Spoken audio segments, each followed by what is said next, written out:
This tutorial is going to demonstrate two ways that you can take a local repository such as this and send it to GitHub in the sky. Now, a local repository really is just a folder with a bunch of files in it. And typically in the past, what people would do was they would create a repository on GitHub in the sky. So let's go to my GitHub account. They would create it here create a new repo, and then they would use Git and pull it to their local system.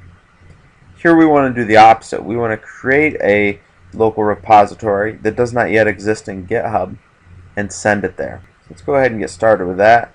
First thing though we'll want to do is come down and look at my repositories. You can see that I don't have foo1 or foo2, and that's important because we're going to be sending those files, and I want to demonstrate that they don't exist at the moment. Okay, so go into our studio, load the reports package. We'll do a new report. We'll call it foo1. It will open up automatically.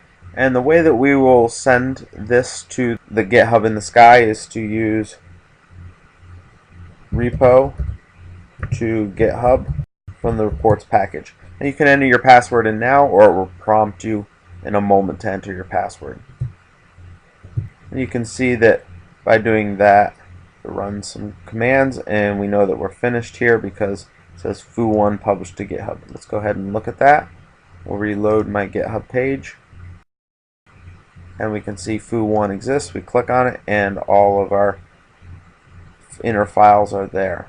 Second approach is from the author of Solidify, and he suggests a more hands-on approach where you use your GitHub client, and you'll add your file and then a commit message and push the repository, publish it to GitHub. So let's go ahead and try that approach as well. And we'll start one called foo2.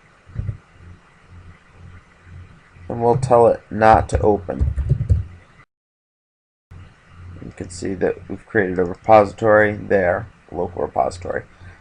And on a Windows machine, this is what it looks like.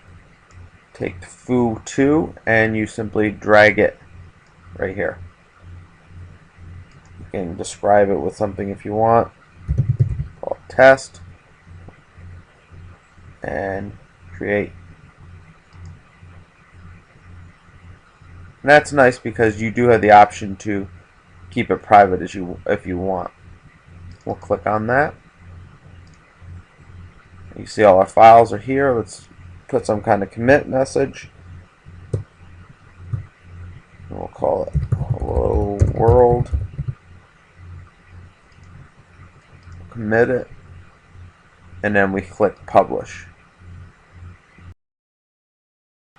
And that should be sent now. Refresh, come down, and we see foo2 has been published as well. So these are two approaches of how to take a local repository and send them to the sky.